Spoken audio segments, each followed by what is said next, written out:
They know woman. When you make come, you put it in. See, I can't go cheap.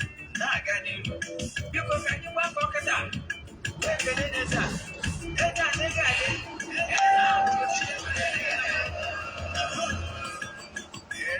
Ugochi. What come on, oraifite? You got it.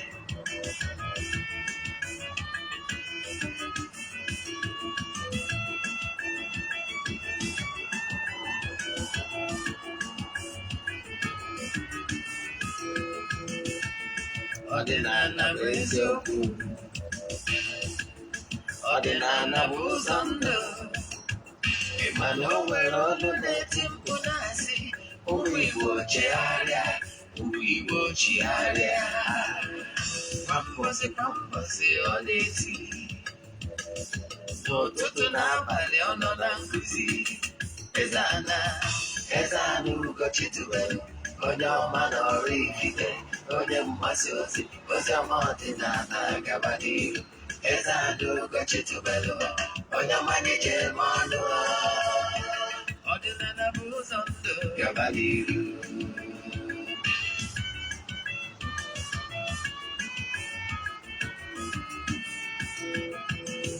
EZE-ANA Ugochi tubelu, onye ọma na oraifite, onye mgbasa ozi ọma ọdịnala gaba n'ihu. EZE-ANA Ugochi tubelu, onye ọma na-eje eme ọnụ. Ọdịnala bụ ụzọ ndụ gaba n'ihu. EZE-ANA ga-adị. Ugochi tubelu ga-adị. Ugochi tubelu tempo ọ ya adị. Maka na eziokwu anwụ chacha. Ndị oge erighị anyị front and back front and back. Fadasi gara aga onye ụmụ Igbo si anyị rapụ nke anyị na nke faka mma bụrụ Baịbụl bịa akwụkwọ akụkọ efekwa chọọchị fa okpuru ụka bịakwa mmadụ Ugochi tubelu ekweghị ekwe. EZE-ANA si na ọma mgbe ọdịnala ọma mgbuchaja oge ọbụla ọ na-eti ọnọdụ nkụzi Chukwu abịa bụ agba ube ọdịnala ya dị. Ụtụtụ ọma na ụmụ ọdịnala Igbo, abịakwana m n'oge awa nke eziokwu, oge anyị ji awa eziokwu niile agba nke ọ bụ m nwa bụ Ogbuefi EZE-ANA Ugochi tubelu na oraifite na-anọ n'isi. Oraifite dị na Anambra steeti. Abụ m onye isi nchụaja na Ugochi tubelu ọdịnala temple. Anyị na-agba afa miri emi lụkwazi ọrụ mmụọ dị iche iche. Abụkwazi m onye isi nchụaja na ọdịnala Restoration Prayer Ministry. Ọ ngalaba anyị ji ekwubi okwu. Yes, ị nwekwara ike isonyere anyị. Ọ na-abụ ụbọchị Mọnde na ụbọchị Wednesday. Ụbọchị anyị ji ekwubi okwu n'isi ndị mmadụ. Anyị ekwukwa na distance is not a barrier. Ị nwere ike ịnọ all over the globe as long as you are under the sun. You can still join us. Ndị nwekwara ike ịbịa na temple nwekwara ike ime n'ọfụ. Daalụ.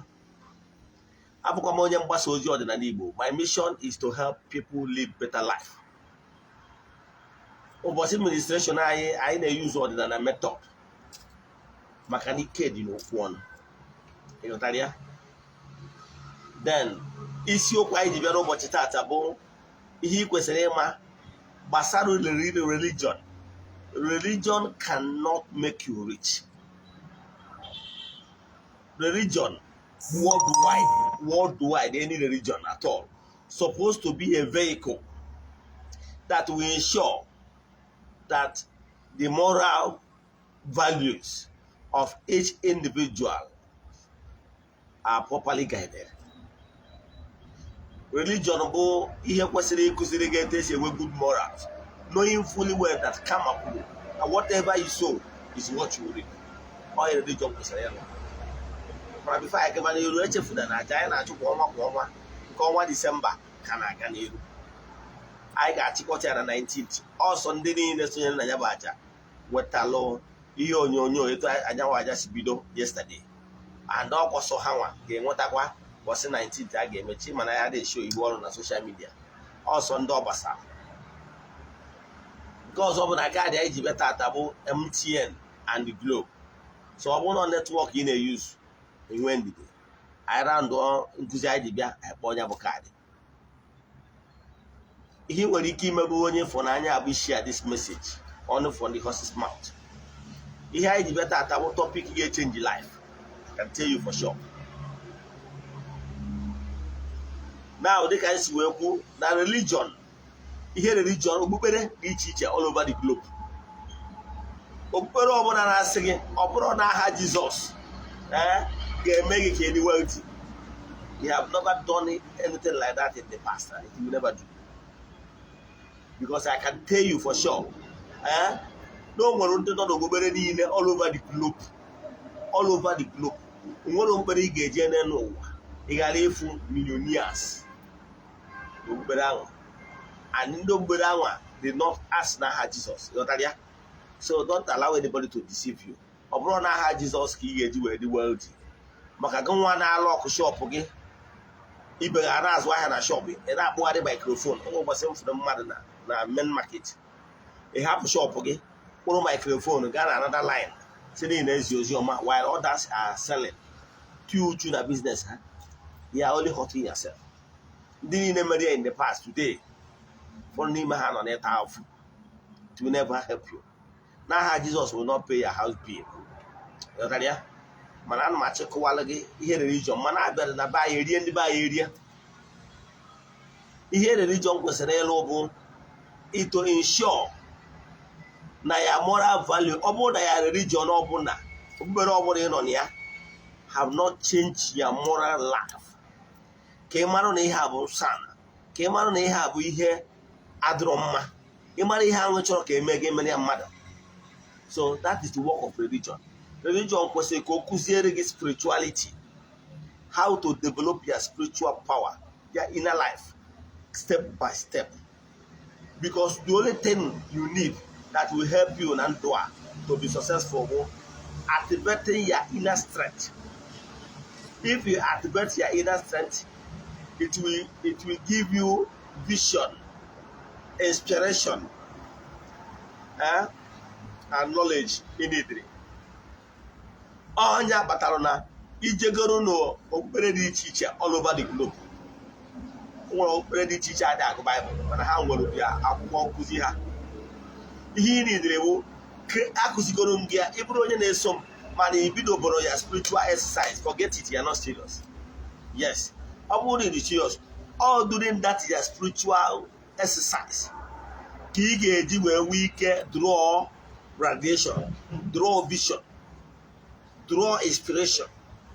All that during that time oge mmadụ ji activate the inner power ka ị ga-enwetazi okwu mgbamume n'ime obi through intuition. Ọ bụrụ igwe onye na-anụ voice ka hear voice ya agwa gị na ị nidiri ibido ime 1 or 2 that na ebe ya strength lies. Ịbụrụ onye bụ onye nka na ụzọ onye ọrụ aka all during this spiritual exercise ka ị ga-enweta direction. Ngwa gị je mụọ aka ọrụ dị etu a na ọ ga-agaziri. Ịbụrụ onye ga-azụ ahịa ma ka ị ga-enweta direction. Ngwa ị nwere ike nwego ndị mma nọ during their spiritual exercise ka ha na wee nweta vision ọda ha n'obi ha jee na ngwa ahịa dị etu a na-achịkọ ihe o mere ruo na workshop ya ụmụbọ ya ngwa ahịa dị etu onye chọọ esikpo na ọdụrọ oluro 2 days. Ndị mmadụ onye bịakwa na shop nwere ngwa ahịa dị etu ya si na enwere ya na ọdụrọ before you know within 2-3 days ngwa ahịa dara ya n'ime ahịa o bupụtazie nke ya tibezie mmaji kwuru mmaji ge. So oge aka ga na-enweta inspiration you need to succeed. So ulu ọbala gị bụ activating that your spiritual strength bụ ka enwe oge iji enwe reflection for meditation. Oge a ka ị ga-eji oge a ka mmụọ na mmadụ ji enwe connection. You must establish the spiritual strength between you and the other divide. Let me tell you, brain and the back brain and frontal brain ekuzigo m ya mbụ. The back brain is the brain who they receive the vision and vision. Yes. But the frontal brain with your intellectual brain, so, but if you cultivate the intellect without backing it up with the spiritual. You will not without any support. So yeah, activating your spiritual brain is very important. So that you can want a spiritual directive on one or two, how to be applying it in your business, in your work, in whatever, to achieve greatness. You got that? Now, all back and spirituality you are. So what I will tell you is that work on your spiritual life. One spiritual work or another can never make you rich on their own. The importance of those sacrifices is this: for you to align with your forces, for you to recognize them, and for you to solicit for their support. Now, and their support can only come by giving you vision, giving you direction, standing by you to ensure that tomorrow they take what rightly belongs to you. That is only their work. They cannot put money inside their pocket. If you like, also go to Ogbuefi. You will not phone or pillow give fuego, or it can never happen. Ihe a ga-emere onwe inye vision ka I wee nwee ike and knowledge and understanding ka I wee nwee ike apply ya na whatever business you are doing to get maximum result. You got that? So all he was saying. So he develop your spiritual power. Why you emphasize on spiritual power? He develop your spiritual strength. You will always receive vision, knowledge, and radiation and inspiration through that. Go away and get back to face the world. You got that? So on your manner, he needs it. He will be successful. You is your good work. Even I want to call if you don't have what you are doing, forget it. You must have something doing. And during your spiritual exercise,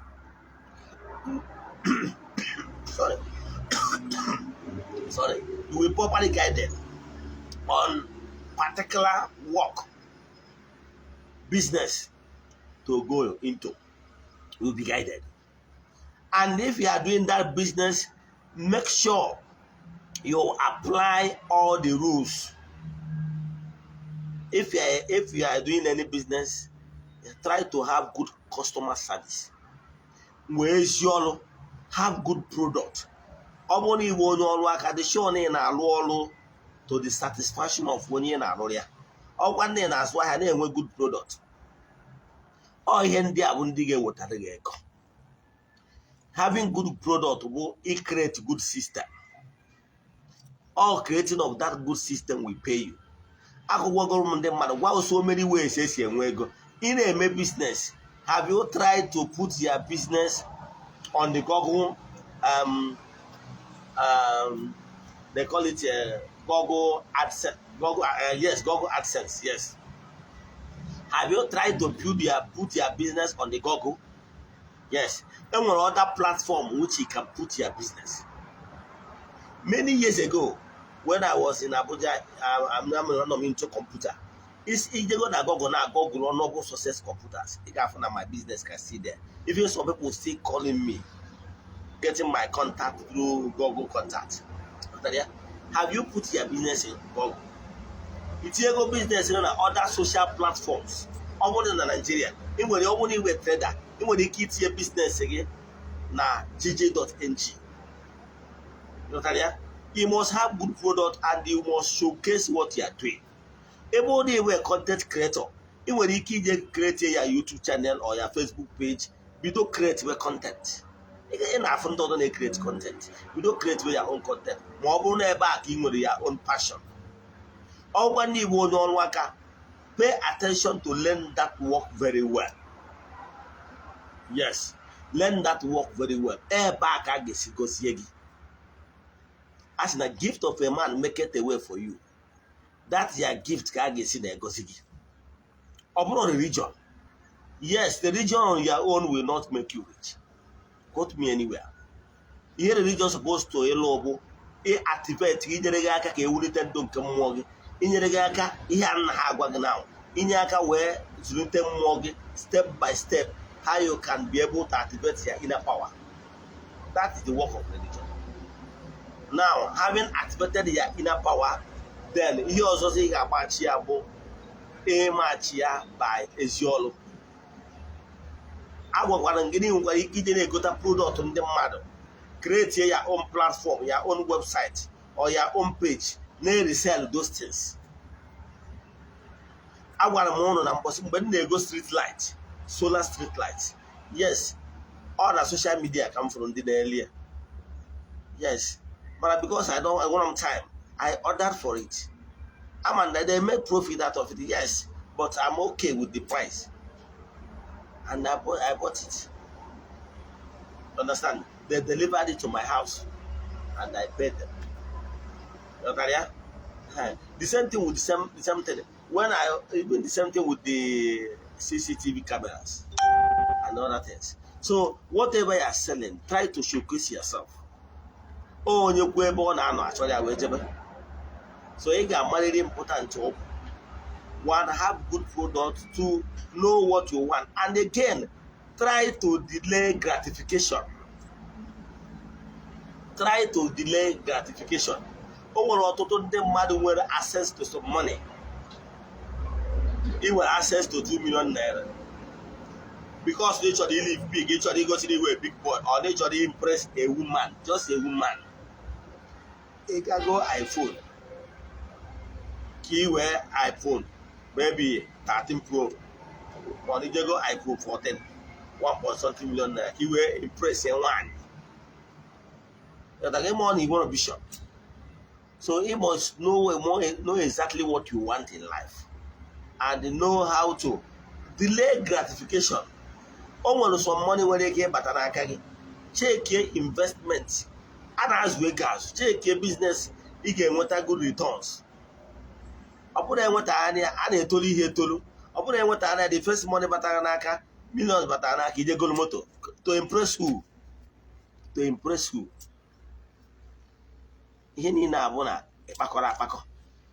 You are not delaying gratification. You need to delay gratification in order to invest that money. Never got value. Every time we malu ato to them malu they make Lego early many years ago. Many years ago. When they make a huge amount of money. Man ha jega jetinye ni ihe enwere uru ọ ga-abara ha. Mana when they want that money, emecha we were Chief Tony Elumelu we maru atụ. It was where we set up the Zenith group. Today, she had already built and setting a system that is paying him massively. Man, one day want access to the same amount Chief Tony Elumelu invested in creating that system. Man, they didn't decide to delay gratification. They wasted the woman. I don't come with a personality. I don't want to work him. Because I'm not the whole Nigeria. No one on the Zenith Zenith Bank. Yes, I don't come with a personality where I'm at. That intelligent man set it up today. On our way, man, some of you when you came with that the money, he wasted it. Thinking no son abia onye agwala na etu a ọ bụrụ onye agwalụ kwe afọ ọzọ agwa ya it's no more that the gods are wise ma gị nwetara ụdị ego ahụ west ya ụfọdụ n'ime unu nwetara ụdị ego agwa ngịdo nkwara ndị gwere ike tru party don out it at the first ngwo ndị set up millions of naira ga west na party west ya na party akpọ onye nwa akpọ ụmụ nwaanyị akpọ champagne aṅụọ mmanya west that money. When you go west, after 1 year, I go bia. Those things are not lifestyle. So what I'm saying is, pay attention to your spiritual life, because your spiritual life will always guide you. Yes, or guide you. Try to create a system, a good work that will pay you. That is how the life is. That's the only thing that will make you rich. Or if you're a comedian. Yeah, good. They have a good. You can create content. You're a good comedian, natural. Yes, go to create your own page. Create your own page. You will be doing it before you know it. Somebody will notice you. Okay, you can see Oga Sabinus. You can see other people. Yes, yes. Then small time they start creating. You will see some upcoming ones. Like play. Give them 2-3 years. You will see them up over there. So whatever that is their talent, don't say because you want only a sport or only a sport. Start from somewhere. Start from somewhere. Natalia, start from somewhere. Give some opportunity to young ones. And that opportunity you are giving to young ones will help you. But you must show yourself. Life is not just if you are sleeping. Life will just package all the goodies of life come and serve you when you are asleep. No. You must show yourself and prove beyond the reasonable doubt that you are ready. So here na chekwa onwe talent in well. He can start going from creating page. Start going from creating channel. Name me small. Then activate your spiritual power. When the time you get you when we can na jo kelo ihe ga add up. Kelo ihe the method of ma yeah. If you get water inspiration. On one for them now. Ihe anọ na ya bụ they create to go their own page or their own channel. The content actually create. All have we the VCCG or to them mother na their own places. Interviewing them. After interviewing those people, they will bring it to their platform. Before you know it, like play. They know where they are going once they remain focused. Oh, then they too acquire. Only only in with vision in support you. But only in one vision. In other nobody any move email and I send a car and I complain. Among those people that those highly successful today, now no one place that complain to not help them. So what am I saying? Pay attention to your spiritual life. Then that's your spiritual life will be a spring post, a springboard that will boost you. Understand? Then it applies here the good work or showcase your talent. That is what will give you greatness. End of the year, for the year to Shiloh, for the year to so many, for the year they were back at the first night. Now, for the image last year, this year, what we had them. So, put down those things because in some nations, then I achieve great things today. Most of them are not the way our own religious mindset. Imagine this world, in this Nigeria, with you to understand it. Somebody when you can close your shop here for 1 week, 2 weeks. See no mountain. On your serious. If you are not serious, by the time you know a mountain now together for 2 weeks, some of your customers, you must have lost some of your customers. Because some of your customers will go to your neighbor. They go there. Your neighbor man or brother now originally the only have brought their customer. Okay, me hofma. And the me hofma tomorrow. Only I can go see here and get buggy. Even when you get a mountain anata. Only a meribia. As a bull where till on a view, I see him around there. So can I pay attention, understand how things work in creation? It doesn't work in praying, fasting. If you are doing all those things and you are not matching it up with good work, being okay can. I walk at the idea like our fans only. They can see where I won't in what I can there. I won't know what network you are using. Please jump and pass. But so don't want to cover your own network. I got one. Don't copy it and send to another person that is not in this platform. And the ones you receive it, please comment here. Not you receive a card. Nobody will ask you for anything. They receive what they received before. I will not even chat you. I don't have time.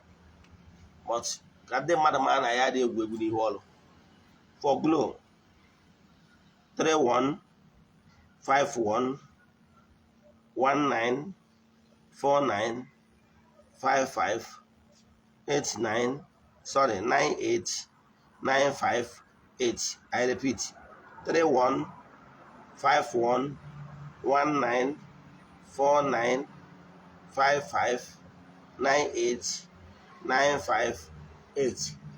Let me call for the last time.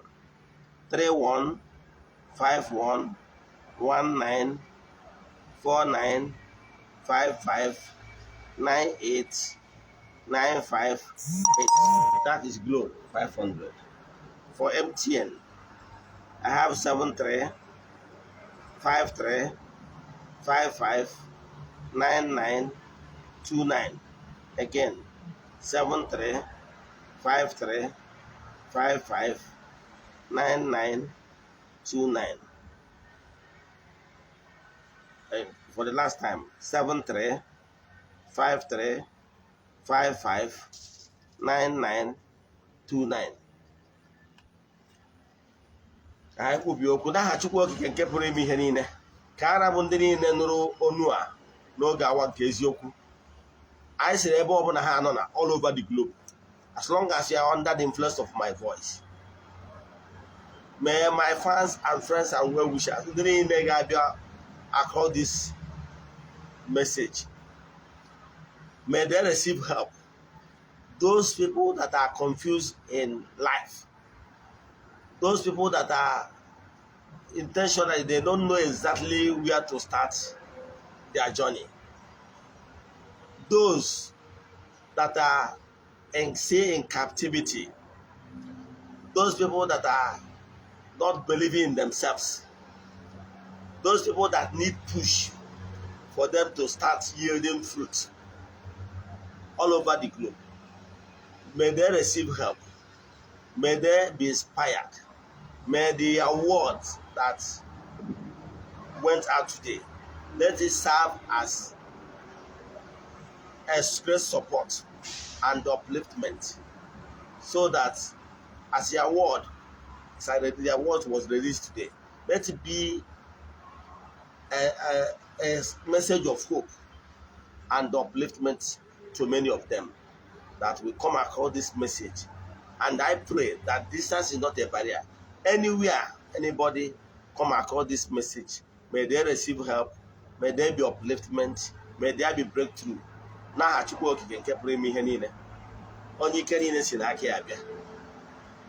Ọ ga-adịkwa n'echi niile bụ Thursday by 9 a.m. Ị na-erecha vidiyo a tụsara ya ndị ọzọ, ya gazienụ n'ọfọ.